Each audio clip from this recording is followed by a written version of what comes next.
बारे में पढ़ते हैं। एंड गेट दूसरा गेट है, दूसरा मूल गेट है and gate, AND and gate.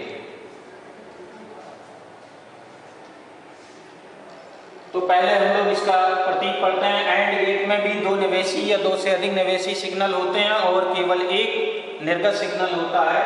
तो इसका जो लॉजिक प्रतीक है, एंड गेट का लॉजिक प्रतीक इस तरह से होता है, डी बना देते हैं इस तरह से, और दो या दो से ज्यादा हम लोग इनपुट दिखा देते हैं। तो हम लोग यहाँ पर दो ही दिखाएंगे, ए और बी इनपुट हो गया और ये वाई आउटपुट हो गया। और व्यवहार में इस एंड गेट को प्राप्त करने के लिए ए एंड बी लिख देते हैं अंदर इसके, एंड गेट हो गया। व्यवहार में इसको हम लोग दो संधि डायोडों से इसे भी प्राप्त कर सकते हैं, परंतु अब की बार हम लोग संधि डायोडों को इस प्रकार से जोड़ते हैं। ये संधि डायोड D1 हो गया, दूसरा संधि डायोड इस तरह से ये D2 हो गया, और यहाँ पर ये A और ये B और ये पॉइंट यहाँ पर आ जाता है ये बैटरी के प्लस माइनस। इसको अर्थ कर देते हैं, ये 5 वोल्ट की बैटरी हो गई, ये प्लस सिरा हो गया +5, माइनस ये हो गया 0 शून्य। अब इसको दोनों को हम लोग यहाँ से प्रतिरोध R से जोड़ते हैं और R के साथ एक बैटरी लगा देते हैं 5 वोल्ट की, इस तरह से इसको अर्थ कर देते हैं, पृथ्वी से जोड़ देते हैं। तो ये प्लस ये माइनस ये 5 वोल्ट हो गया, और यहाँ पर हमें निर्गत प्राप्त होता है वाई, और यहाँ पर ये इसको अर्थ कर दिया जाता है। तो इस प्रकार ये जो कैपिटल R जुड़ा हुआ है, इसके सिरों का जो वोल्टेज परिवर्तन होता है वही हमें निर्गत के रूप में प्राप्त होता है। तो इस तरह से हम एंड गेट को इस तरह दो संधि डायोडों को जोड़कर एंड गेट का व्यवहारिक परिपथ प्राप्त कर सकते हैं। अब आते हैं हम लोग बूलियन व्यंजक, एंड गेट का बूलियन व्यंजक। एंड गेट का बूलियन व्यंजक y इक्वल लिखा जाता है a एंड b, a और b दोनों इनपुट के बीच में डॉट लगाकर लिखते हैं। अगर मोर देन 2 है इनपुट तो भी उनके बीच में सब में डॉट लगाकर लिखा जाता है a एंड b। तो ये है एंड गेट का बूलियन व्यंजक। अब हम लोग पढ़ते हैं सत्यता सारणी। सत्यता सारणी,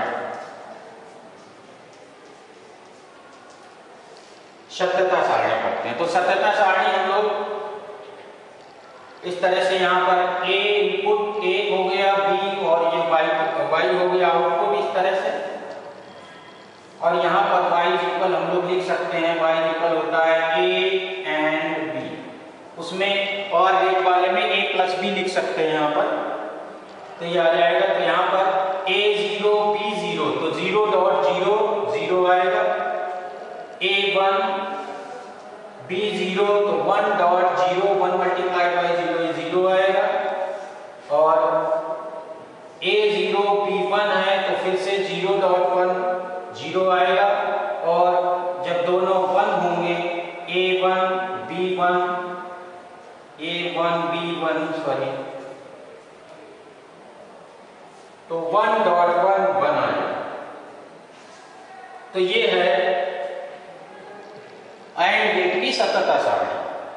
अब एंड गेट की सत्यता सारणी का अगर हमें तरंग रूप बनाना है तो हम लोग तरंग रूप उसी तरह से बना सकते हैं।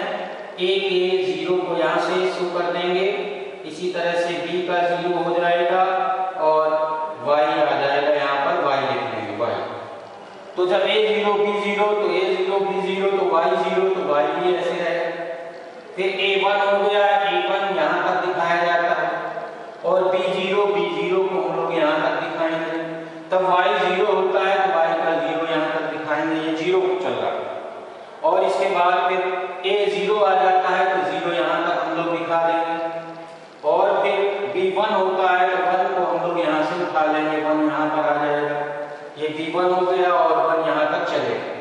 और इस दौरान y फिर से 0 रहेगा तो y को हम लोग यहाँ तक ले जाएंगे, y 0 रहेगा। फिर a1 b1 रहेगा तो a को 1 कर देंगे, यहाँ पर 1 हो जाएगा। अब इसको हम लोग बेटे दे रहे हैं, यहाँ से हटा दे रहे हैं, तो ये आ जाएगा a1 हो गया, तो a की वैल्यू 1 तक जाएगी थोड़ी दूर तक, और b 0 रहा, b भी 1 रहा तो b भी 1 रहेगा, ऐसे चलेगा, b 1 है। और इस तरह से y भी 1 हो गया तो y यहाँ आकर यूं चलेगा। तो T1 से T2, T3 और T4 तक हम लोग इसको बना सकते हैं।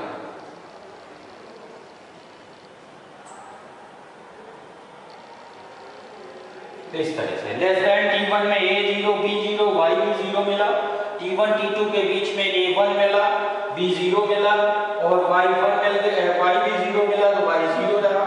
इसके बाद अब T2 और T3 के बीच में A0 हो गया, B1 हो गया और Y 0 मिलेंगे तो Y 0 चलेगा। और T3, T4 के बीच में आपका A1, B1 तो दोनों की वैल्यूज को बढ़ा देंगे, A1 हुआ, B1 चली रहा था तो B1 हुआ और ये Y का 1 हो गया तो यहाँ से ये 1 तक चलेगा। तो इस तरह से हम इसका तरंग रूप शो कर सकते हैं इनपुट और आउटपुट को मिलाकर। अब अगर हमें इस एंड गेट की सततता सारणी की व्याख्या करने के लिए हम एक चित्र की भांति विद्युत परिपथ तैयार कर सकते हैं और उसके द्वारा हम लोग यहाँ पर दो स्विच लगाते हैं इस तरह से और यहाँ पर एक बल्ब जोड़ दिया जाता है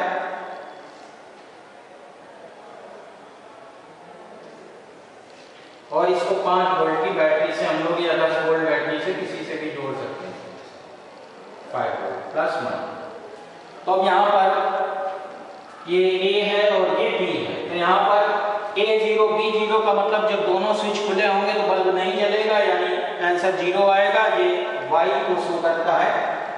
और जब A1 है और B0 है तो A स्विच अगर बंद कर देते हैं, B खुला रहता है तब भी बल्ब नहीं जलेगा, अर्थात फिर से 0 मिलेगा। इसी तरह से A खुला हुआ है, B बंद है तब भी बल्ब नहीं जलेगा, 0 मिल जाएगा। और जब A1, B1 जब दोनों स्विच बंद होंगे तो बल्ब जलेगा और Y1 मिल जाएगा।